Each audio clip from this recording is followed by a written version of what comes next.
वस्सलातु वस्सलामु अला सय्यिदिल अंबियाइ वल मुरसलीन व अला आलिहि तय्यबीन अत्ताहिरीन व अस्हाबिहिर राशिदीन अल महदिय्यीन।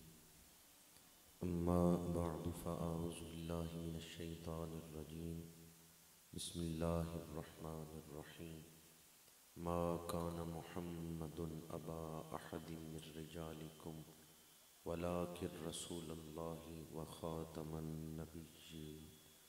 सदक़ल्लाहु मौलानल अज़ीम। इन्नल्लाहा व मलाइकतहु युसल्लूना अलन नबी या अय्युहल्लज़ीना आमनू सल्लु अलैहि व सल्लिमू तस्लीमा। अस्सलातु वस्सलामु अलैका या रसूलल्लाह व अला आलिका व अस्हाबिका या हबीबल्लाह।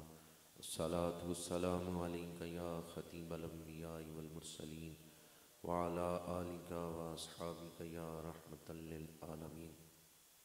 बरादरान इस्लाम, तिलावत हुई, नात ख़ानी हुई, बयान हो रहा है और मेरे बयान के बाद भी नात ख़ानी का सिलसिला जारी रहेगा। मैं और आप हम सब मिलकर मोहब्बतों का एक गुलदस्ता तैयार कर रहे हैं जिसे आज मदीना शरीफ भेजना है। ये महफ़िल मिलाद कमेटी बकड़ाला की तरफ से मोहब्बतों का गुलदस्ता है जो मदीना शरीफ भेजा जा रहा है। क्या ख़्याल है आप लोगों का? वो करीम आका जो ताइफ के बाज़ार में पत्थर फेंकने वालों को हिदायत की दुआ देते हैं, वो गुलदस्ते भेजने वालों को आज क्या कुछ अता करेंगे। आज आप लोग जब इस महफ़िल से वापस अपने घरों की तरफ लौटेंगे तो यहाँ से खाली हाथ नहीं जाएंगे, बड़ी बरकतें अपने साथ लेकर जाएंगे। इस महफ़िल में शामिल होकर हमें अपने गुनाह बख्शवाने और अपनी नेकियों में इजाफ़ा करने का एक मौका मिल गया है। दुआ गो हूँ अल्लाह ताला मिलाद कमेटी बकड़ाला के तमाम अरकान, बिलखसूस आशिक़ रिसालत माब जनाब मोहतरम मियाँ मोहम्मद हमीद साहिब ज़ीदा मजदहू और इनके तमाम रुफ़क़ा व मुआविनीन को अजर अज़ीम अता फ़रमाए। जिन्होंने हजूर की शानें सुनने के लिए महफ़िल को सजाया है, अल्लाह उन्हें दो जहानों में इज़्ज़त और शान अता फ़रमाए। मुझे अभी अज़ीज़म मुहिब्बी फ़िल्लाह जनाब मदाह हबीब दिल नवाज़ साहब बता रहे थे कि आपका जो मौजू है अक़ीदा ख़त्म नबूवत, तो चंद घड़ियाँ इस मौजू पर गुफ्तगू करूँगा। वो आदमी बड़ा खुश नसीब है जो इस दुनिया से ईमान लेकर गया। हमारे पास सबसे बड़ी दौलत ईमान है।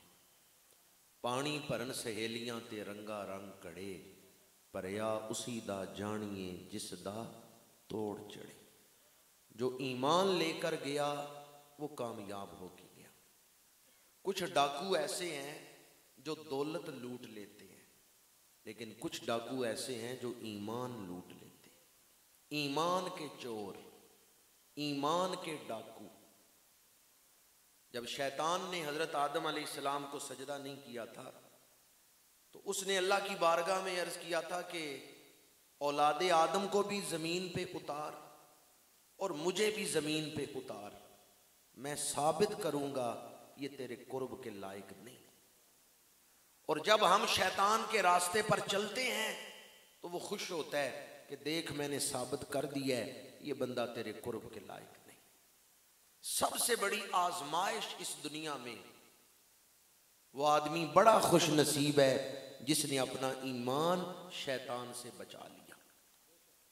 एक शैतान तो वो है जो जिन्नों में से है, लेकिन याद रखें कुछ लोग ऐसे हैं जिनकी शक्लें इंसानों वाली हैं लेकिन हैं वो भी शैतान। कुरान पाक की जो आखिरी आयत है सूरह वन्नास की आखिरी आयत, मिनल जिन्नती वन्नास, ये अल्फाज बता रहे हैं कि शैतान सिर्फ जिन्नों में ही नहीं, शैतान इंसानों में भी है। बाज लोग ऐसे हैं जो दिखने में इंसान नजर आते हैं पर वो इंसान है नहीं, वो है अंदर से शैतान। एक ऐसा ही शैतान पिछली सदी में गुजरा है जिसका नाम मिर्जा गुलाम अहमद कादियानी। उसने अकीदा खत्म नबूवत का इनकार किया। उसने कहा हजूर के बाद भी नबी आ सकते हैं माज़अल्लाह, और उसने खुद नबी होने का ऐलान किया। हमारे नजदीक अकीदा समझने के लिए सबसे पहले जो बुनियाद है वो कुरान पाक है, उसके बाद दूसरे नंबर पर हदीस, तीसरे नंबर पर इजमाए उम्मत और चौथे नंबर पर कियास। अदिल्लाए अरबा, ये चार माखज हैं जिनसे दीन समझा जाता है। अकीदा नस्से कतई से साबित होता है, अकीदा तावीलाते फासदा से साबित नहीं होता। अब चूंकि वक़्त नहीं कि मैं नस की तारीफ करूं या नस की किस्में आपके सामने बयान करूं, मैं इतना ही अर्ज करूंगा कि 2 जमा 2 4, कभी 2 जमा 2 5 भी होते हैं। 2-3 बंदी बोले हैं, बाकियों का क्या ख्याल है? 2 जमा 2 5, 2 जमा 2 4, ये वाज़ेह बात है। मरज़इयत की सारी अमारत 2 जमा 2 5 पर खड़ी है, तावीलाते फासदा पर खड़ी है। अगर अकीदाए खत्मे नबूवत पर नस्से कतई है, नसूसे कतिया और वाज़े सबूत कुरान और हदीस से है, तो वो सिर्फ हम अहले इस्लाम के पास है। जो अकीदाए खत्मे नबूवत के मुनकिर हैं उनके पास सवाए तावीलाते फासदा की कुछ नहीं। अब आए जरा कुरान और हदीस से देखें इस अकीदे के दलाइल। जो आयत मैंने खुतबा में पढ़ी है, हदीस पाक सुना रहा हूँ उस आयत का तर्जमा करने से पहले, ताकि आप जब भी किसी महफिल में कुरान सुने तो ये आयत, ये हदीस ज़हन में रखें। मुस्नद इमाम अहमद की हदीस है, मेरे आका करीम ने फरमाया, जिस शख्स ने सारी ज़िंदगी में एक आयत भी शौक से सुनी है उसकी कब्र में अंधेरा नहीं होगा। जब उस शख्स की कब्र में रोशनी फैलेगी, वो लोगों से वो फरिश्तों से पूछेगा ये नूर कैसा है, ये रोशनी कहाँ से आ रही है? फरिश्ते कहेंगे फलां महफिल में तूने कुरान की एक आयत सुनी थी, अल्लाह ने तेरी कब्र को रोशन कर दिया है।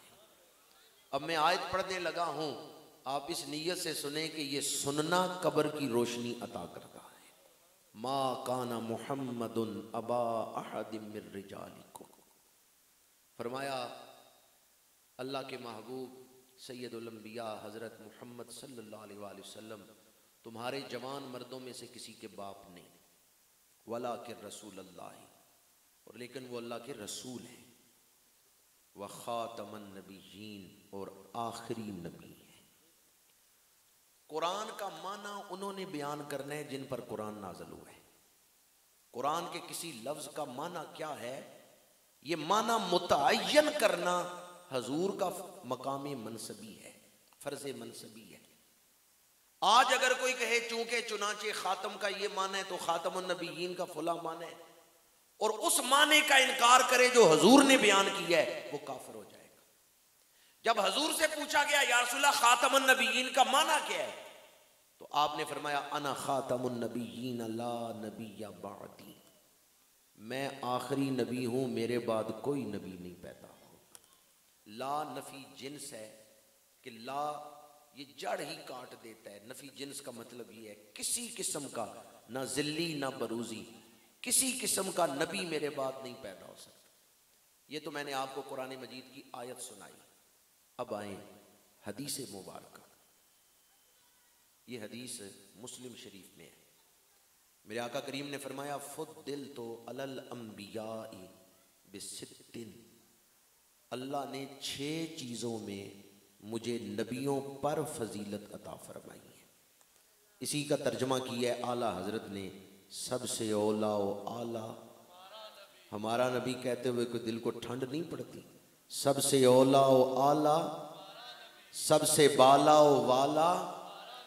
आज तो रजब की 25वीं रात है, और रजब में तो आपने मुतअद्दिद मर्तबा ये बात सुनी होगी कि रजब की 27वीं रात जब मेरे आका मस्जिद अक्सा में तशरीफ लाए, सारे नबी पीछे मुक्तदी बन के खड़े हुए।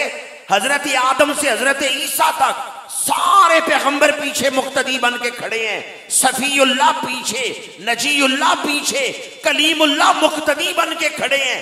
रूहुल्लाह कलीमतुल्लाह पीछे मुक्तदी बन के खड़े हैं। और इमामुल अंबिया कौन है? मेरे और आपके आका आज सारे नबियों के इमाम बन के खड़े हैं। आदम से ईसा तक सारे नबी ज़बाने हाल से ये ऐलान कर रहे हैं, मुल्के कौनैन में अंबिया ताजदार, ताजदारों का आका सबसे औला ओ आला। आज कुरान मजीद और हदीस से ये मजमून हम ही नहीं बयान करते, बल्कि गैर मुस्लिमों में से वो लोग जो इस्लाम की मुखालिफत में जुबानें चलाते थे, आज उनकी औलादें भी इस चीज को बयान कर रही हैं। हॉलैंड में एक शख्स ने कलमा पढ़े, वैन वर्डर। आप नेट पे सिर्फ इतना लिखें, फ्रॉम वैन वर्डर टू मोहम्मद हमजा, तो ये बात आप खुद पढ़ सकते हैं। वैन वर्डर वहां की PVV सियासी जमात है, वहां की PVV, उसका सीनियर रुकन था, इस्लाम के खिलाफ किताबें पढ़ रहा था। जिस दिन इसने इस्लाम कबूल किया, नाम रखा मोहम्मद हमजा। डनहाग शहर महफिल मिलाद में ही आया। मैं उन दिनों हॉलैंड में था। कुछ टीवी वाले आए इससे इंटरव्यू करने। एक टीवी एंकर ने कहा, लगता है मुसलमानों ने तुझे वरगला लिया है, तू उनकी बातों में आ गया है और तूने अपना सियासी कैरियर खत्म कर दिया है। जब सवाल करने वाले ने कहा ना, लगता है मुसलमानों ने तुझे वरगला लिया है, तो आगे से इस नो मुस्लिम ने बड़ी प्यारी बात की। इसने कहा, I am not that person who follows others opinions without his research. मैं कोई बच्चा नहीं कि जो चाहे मेरा हाथ पकड़ के ले जाए। मैंने खुद रिसर्च की, तहकीक की, मैंने फैसला किया था कि मैं सच्चाई तक पहुंचूंगा। मैं तासुब को रास्ते की रुकावट नहीं बनने दूंगा, मैं हकीकत तक पहुंचूंगा। आलमी अदालत इंसाफ का जो मेरिट है तहकीक करने का, मैं उस मेरिट पे रिसर्च करूंगा। आज मैं इस नतीजे पे पहुंचा हूं, दुनिया में कुरान जैसी किताब कोई नहीं है, मोहम्मद अरबी जैसी हस्ती कोई नहीं है। कुरान भी बेमिसाल है, मोहम्मद अरबी भी बेमिसाल है। सबसे औला ओ आला, सबसे बाला ओ वाला, फुद्दिल तो अलल अंबिया। हजूर ने फरमाया, मुझे नबियों पर फजीलत दी गई है बेसित्तिन। इस हदीस में हजूर ने 6 चीजों का जिक्र किया है। पहली चीज फरमाया, ऊती तो बेजवामिल कलम, मुझे थोड़े लफ्जों में ज्यादा बात करने का मलका रब ने अता किया है। दूसरी चीज, वनुसिर तो बिर्रोब, अल्लाह ने मुझे रोब अता किया है। तीसरी चीज, उहिल्लत लियल गनाइम, मेरे लिए माले गनीमत हलाल किया गया है। चौथी चीज, उरसिल तो इलल खल्की काफा, फरमाया मैं तमाम मखलूकात की तरफ रसूल बना के भेजा गया। मैं किसी एक मखलूक की तरफ नहीं, मैं सिर्फ इंसानों के लिए नबी बन के नहीं आया। जिन्नात, मलाकूत, बशरियत, तातसरा से लेके आला अलीयीन तक तमाम मखलूकात की तरफ मैं अल्लाह का रसूल बन के आया। और सिल तो इलल खल्क, मैं तमाम मखलूकात की तरफ अल्लाह का रसूल बन के आया। फिर फरमाया, खुतिमा बियन नबिय्यून, अल्लाह ने मेरे ऊपर नबूवत का सिलसिला खत्म कर दिया है। मैं खत्मे नबूवत का ताज पहन के आया, मैं आखिरी नबी बन के आया। यह हदीस पाक मुस्लिम शरीफ में है, जिसमें हजूर ने खुद अपनी खत्मे नबूवत को बयान फरमाया। दूसरी हदीस पाक जिसको मुतअद्दिद मुहद्दिसीन ने बयान किया, इमाम तबरानी ने बयान किया है, हाफिज इब्न कसीर उन्होंने बयान किया है, और इनके अलावा हाफिज अबू नुऐम उन्होंने दलाइल नबुवा में बयान किया है, अल्लामा जलालुद्दीन सयूती रहमतुल्लाह तआला अलैह ने अल खसाइसुल कुबरा में बयान किया है। मेरे आका करीम सफ़र कर रहे हैं, एक आराबी, एक देहाती शख्स सहाबा से पूछता है, तुम कौन हो? और कहाँ जा रहे हो? सहाबा ने बताया, हम रसूलुल्लाह सल्लल्लाहु अलैहि वसल्लम के ग़ुलाम हैं और हजूर के साथ सफ़र कर रहे हैं। उस अराबी ने कहा, तुम में कोई अल्लाह का रसूल भी है? सहाबा उसका हाथ पकड़ के हजूर की बारगाह में ले आए।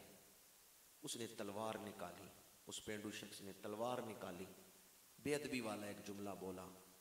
हज़रत फ़ारूक आज़म भी वहाँ हाज़िर थे। अर्ज़ करते हैं, या रसूलल्लाह मुझे इजाज़त दें तो मैं इसका सर कलम कर दूँ। मेरे आका करीम ने रोका, फरमाया उमर ठहर जाओ, अल्लाह का नबी हलीम होता है, हिल्म वाला होता है। फिर हजूर ने उससे, उस अराबी से पूछा, फरमाया कौन सी चीज़ माने है कि तू मुझे नबी नहीं मानता? मुझे नबी मानने में कौन सी चीज़ रुकावट है? उस अराबी ने अपना थैला खोला, मुर्दा गो निकाली। छपकली की शक्ल की होती है गो, लेकिन गो का जिस्म ज़रा बड़ा होता है। उसने वो गो हजूर के सामने फेंकी और कहता है, अगर ये मुर्दा गो जिंदा हो जाए तो मैं मानूंगा आप अल्लाह के नबी हैं। मेरे आका करीम ने नज़र फरमाई है, वो मुर्दा गो जिसको वो शिकार करके लाया था, उसका सर, जिस्म के सर जो है वो ज़मीन के साथ लगा हुआ है। उसने गो फेंकी ना ज़मीन पे, वो मुर्दा थी, सर ज़मीन के साथ लगा हुआ है। हजूर ने निगाह फरमाई, गो ने ज़मीन से सर उठा लिया है। बरेली के ताजदार कहते हैं, जिस तरफ उठ गई दम में दम आ गया। आप रस्म या रवायती जलसा समझ के अगर तकरीर सुन रहे हैं फिर तो बात नहीं आपको समझ आएगी, और अगर आप वाक़ियतन बाहर ही महफिल नहीं लगी बल्कि अंदर भी महफिल लगी हुई है तो फिर आप बात समझ जाएंगे कि मैं क्या करना चाहता हूँ। हजूर निगाह फरमाएं तो मुर्दा जिस्म जिंदा हो जाते हैं, हजूर निगाह करें तो मुर्दा दिल नहीं जिंदा हो सकता। अब कोई है जो रस्म समझ के नहीं बल्कि यकीन और अकीदे के साथ पढ़े, चमक तुझसे पाते हैं मेरा दिल भी चमका दे। हजूर ने निगाह फरमाई, मुर्दा गो ने सर उठा लिया। अराबी का सवाल सिर्फ इतना था कि अगर ये मुर्दा जिंदा हो जाए तो मैं मानूंगा आप अल्लाह के नबी, पर हजूर ने उसके सवाल से ज्यादा अता किया है। हजूर ने उस गो से कलाम किया है और उस गो ने इंसानों की तरह जवाब दिया है। मेरे आका करीम ने फरमाया, तू इबादत किसकी करती? तेरा इलाह कौन है? माबूद कौन है? तेरा खालिक कौन है? उसने कहा, वो जिसका अर्श आसमानों में है, जिसकी रहमत जन्नत में है, जिसका अजाब दोजख में है और जिसकी निशानियां कायनात भर में फैली हुई। फिर हजूर ने फरमाया, मन आना या तब्बो, ए गो ये बता मैं कौन हूं? मन आना, मैं कौन हूं?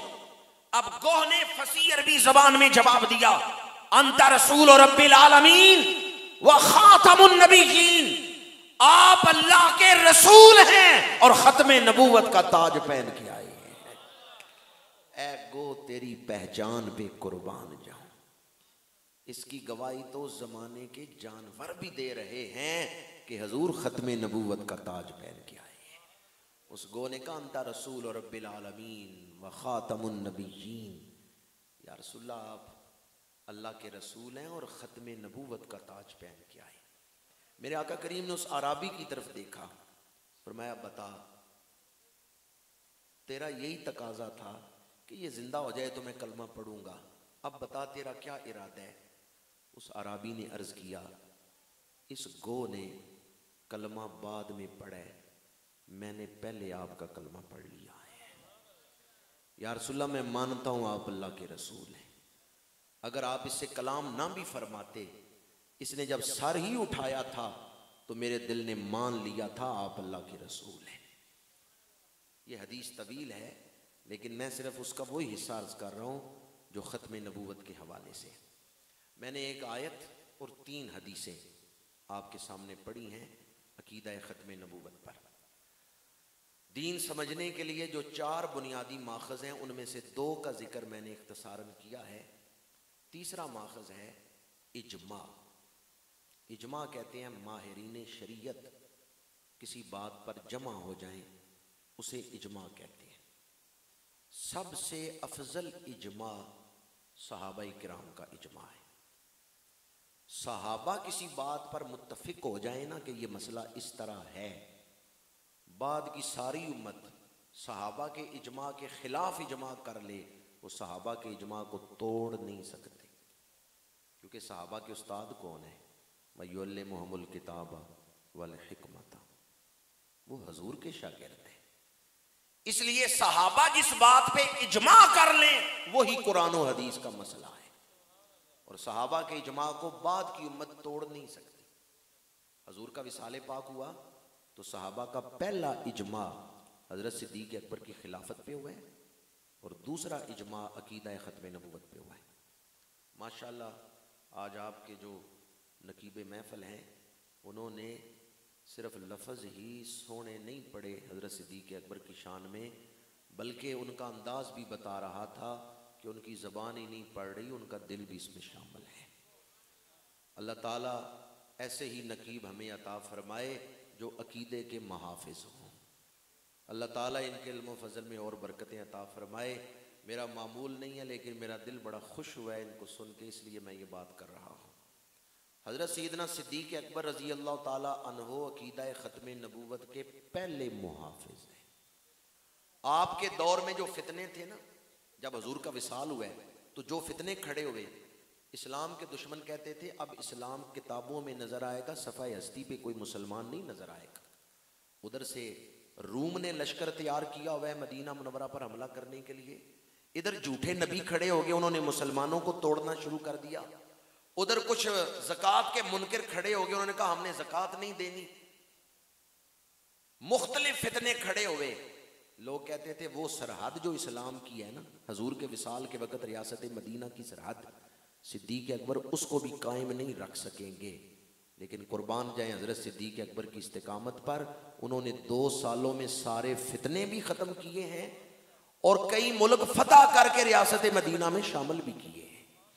अगर वो सिर्फ उस सरहद को ही बचा लेते तो बहुत बड़ा काम था, लेकिन उन्होंने तो कई और मुल्क शाम फतह करके शामिल किया। ईरान की फतह का आगाज दौरे सिद्दीकी में हुआ है। हजरत सिद्दीक़ अकबर ने किस तरह सारे फितने खत्म कर लिए? आपने फरमाया सारे काम बाद में, अकीदा ख़त्म नबूवत की हिफाजत पहले।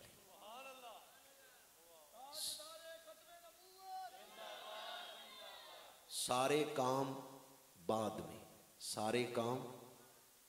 अब वही जो ये अकीदा रखता हो कि ख़त्म नबूवत के लिए मैं इस कदर जज्बा रखता हूं कि सारे काम बाद में, अकीदा ख़त्म नबूवत की हिफाजत पहले। जब उन्होंने अकीदा ख़त्म नबूवत की हिफाजत की, अल्लाह ने उन्हें इतनी बसीरत, इतनी कुव्वत, इतनी ताकत अता की कि सिर्फ 2 सालों में उन्होंने तमाम फितने खत्म करके इस्लाम का परचम बुलंद फरमा दिया। हजरत सैयदना सिद्दीक़ अकबर के दौर में मुसैलमा कज़्ज़ाब ने नबूवत का झूठा दावा किया था, तो आपने उसके खिलाफ लश्कर भेजा।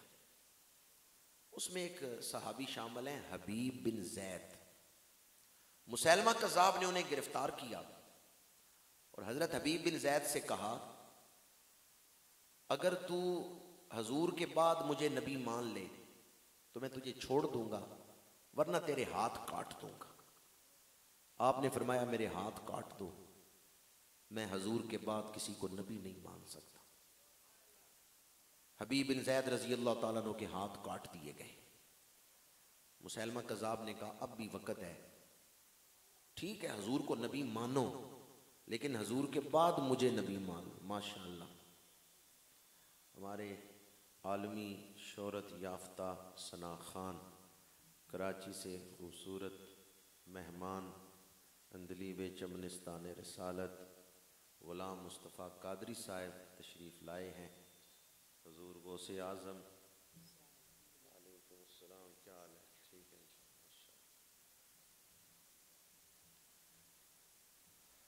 बरादरान इस्लाम, जिस तरह के मैंने अपनी गुफ्तगू के आगाज़ में भी कहा था कि मेरे बयान के बाद भी सना खानी का सिलसिला जारी रहेगा, तो माशाअल्लाह इंतहाई वलवले जज्बे मोहब्बत में डूब कर सरशारी की कैफियत में पढ़ने वाले सना खान गुलाम मुस्तफ़ा कादरी साहब कराची की सरजमीन से आज आपकी महफ़िल में रौनक अफरोज़ हुए हैं। अल्लाह ताला इनके पढ़ने में, लहन में, सोज़ो गुदाज में मज़ीद बरकतें अता फ़रमाए। मैं ये अर्ज़ कर रहा था, झूठे नबी मुसैलमा कज़्ज़ाब ने कहा कि ठीक है तुम हजूर को नबी मानते रहो, लेकिन हजूर के बाद मुझे नबी मान लो। हज़रत हबीब बिन ज़ैद ने फरमाया हजूर आखिरी नबी हैं, आपके बाद कोई नबी नहीं आ सकता। मुसैलमा कज़्ज़ाब ने आपके दोनों पैर कटवा दिए, हाथ भी कटे हुए हैं, पैर भी कटे हुए हैं। मुसैलमा कज़्ज़ाब ने कहा अब भी वक़्त है, मुझे नबी मान लो, वरना। आपने फरमाया वरना क्या करोगे? हाथ भी काट दिए हैं, पैर भी, अब मेरी गर्दन ही काटोगे? तो मैं शहादत की आरजू रखता हूं, जान दे दूंगा, पर हजूर के बाद किसी को नबी नहीं मानूंगा। मुसैलमा कज़्ज़ाब ने कहा नहीं हबीब बिन ज़ैद, मैं तेरा सर नहीं काटूंगा, गर्दन नहीं काटूंगा, मैं तो तेरे जिस्म से खाल उतरवाऊंगा, जिल्द उतारूंगा, गोश्त उतारूंगा, हड्डियां नंगी करूंगा, ताकि तुम्हें पता चले अजियत किसे कहते हैं।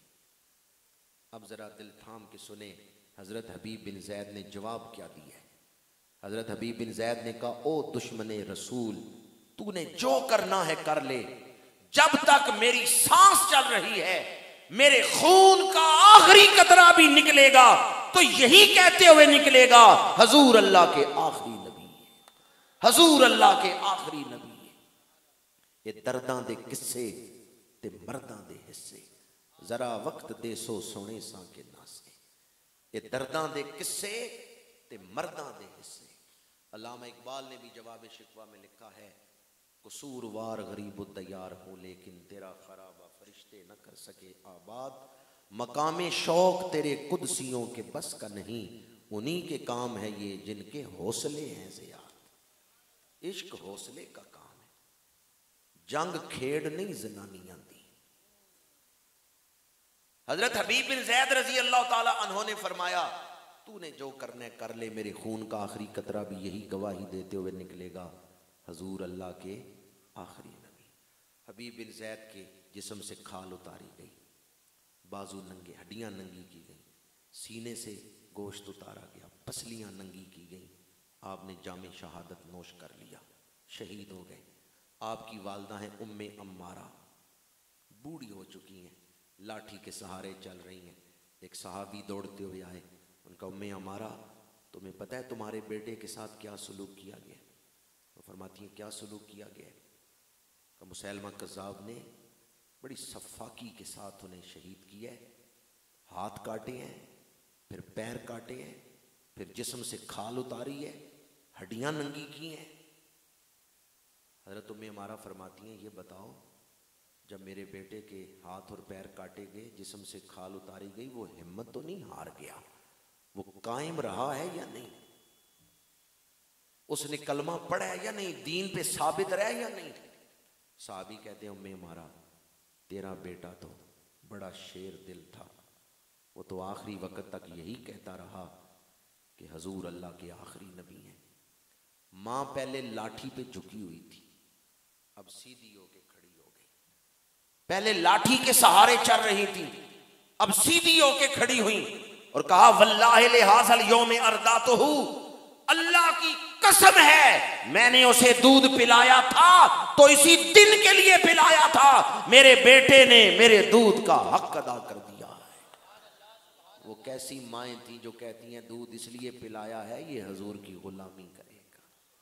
वो जो दुरूद शरीफ पढ़ के दूध पिलाने वाली माएँ थी, उन्हीं के बेटे फिर हजूर के आशिक बने।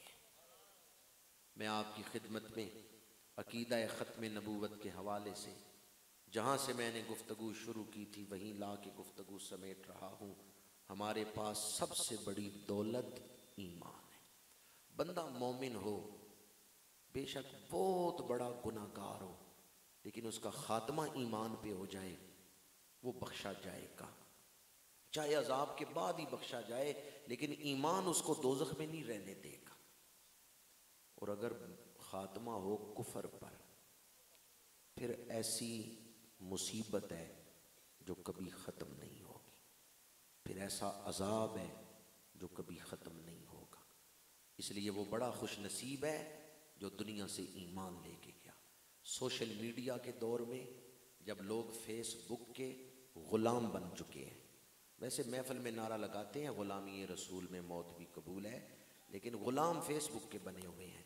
सिर्फ खूबसूरत पोस्ट देख कर ही उससे दीन सीख रहे हैं। भी रंग बड़े खूबसूरत हैं पोस्ट के और डिज़ाइनिंग बड़ी खूबसूरत है, चाहे हवाला गलती लिखा हुआ है, चाहे हदीस मौजू ही लिखी हुई है, उससे उनको गरज नहीं, बस पोस्ट का डिज़ाइन और रंग खूबसूरत होना चाहिए। आज इस दौर में, फितनों के इस दौर में, वो आदमी बड़ा खुश नसीब है जो ईमान लेके गया। शायद कोई दोस्त नाराज़ हो कि मैंने कहा कि आप फेसबुक के ग़ुलाम हैं, तो मैं दोबारा कह रहा हूँ कि आज अक्सरियत फेसबुक की ग़ुलाम है। अगर नहीं तो आप में से ज़रा कोई हाथ तो उठाए कि अगले 3 दिन वो नेट ऑन नहीं करेगा, अगले 3 दिन वो फेसबुक ऑन नहीं करेगा। माशाअल्लाह। नहीं, मैंने आप हाथ ना खड़े करें, बस दिल पे दस्तक देनी मकसद थी। 2-3 भाइयों ने हाथ खड़े कर दिए, मेरा मकसद नहीं था कि कोई हाथ उठवाएं। मुझे पता है कि हाथ उठा के फिर 3 दिन निकालने भी बड़े मुश्किल है आपके लिए। तो आप इससे ही अंदाज़ा लगा लें कि दिल उस फ्रॉड में मुब्तला हो चुके हैं। दिलों पे फ्रॉड चल चुका है, दिलों पे सोशल मीडिया का फ्रॉड चल चुका है। एक बुजुर्ग थे, उन्होंने हदीस पाक की तशरीह पर किताब लिखी, शाया नहीं की। आखिरी वक्त आ गया, नज़ा का वक्त, बेटे को बुलाया, कहा मैंने एक किताब लिखी थी लेकिन मैंने शाया नहीं की, फलां जगह पड़ी हुई है, जब मैं फोत हो जाऊं ना, मेरे विसाल के बाद वो छपवा देना, लोगों तक पहुंचा देना। बेटे ने कहा आपने अपनी जिंदगी में क्यों नहीं छपवाई? उनका कहीं मेरा नफ्स तकब्बुर में मुब्तला ना हो जाए, कहीं मैं रियाकारी में मुब्तला ना हो जाऊं, इसलिए मैंने किताब तो लिखी थी लेकिन मैं खुद नफ्स के जहान में था, तो मैंने वो किताब शाया नहीं की, कहीं मुसन्निफ बनने के शौक में मैं इल्मी तकब्बुर में ना मुब्तला हो जाऊं। ये हमारे असलाफ थे।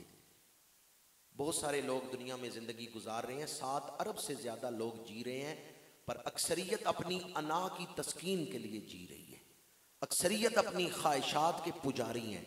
कुछ बंदे वो हैं जिन्हें न दौलत से मतलब है, न ऊंचे मनसब से, न शोहरत से, न तनकीद के डर से वो कोई काम करते हैं, न तारीफ सुनने के लिए। उनका एक ही मकसद है, हमारा रब हमारे ऊपर राजी हो जाए। कब्र में जाएं, रसूलुल्लाह की ज़ियारत हो तो हजूर राजी हो। जो अल्लाह और उसके रसूल की रजा के लिए ज़िंदगी गुजार रहे हैं, वो ज़िंदगी की बाजी जीत गए। मैं अगर 4 घंटे भी तकरीर करूं और आप गौर ना करें तो कोई फ़ायदा नहीं, और अगर गौर कर लें तो एक बात भी ज़िंदगी बदल देती है। नतीजा मेरे बयान से नहीं निकलेगा, नतीजा आप लोगों के गौर करने से निकलेगा। बंदा गौर करे, एक बात भी ज़िंदगी बदल देती है। लोए लोए पर ले कुड़िए, जे तुद पांडा परना, शाम पई बिन शाम मोहम्मद कर जांदी ने डरना। खुदा करे कि आज की ये महफिल नात जो आज यहाँ इंतज़ाम किया गया है, जिस तरह बज़ाहिर जगमग जगमग करता हुआ चरागा है, हमारे बातन में भी इसी तरह रोशनी हो जाए, ज़िक्र रसूल से बातन भी मुनव्वर हो जाए। चमक तुझसे पाते हैं सब पाने वाले, मेरा दिल भी चमका दे चमकाने वाले, वमा अलैना इल्लल बलागुल।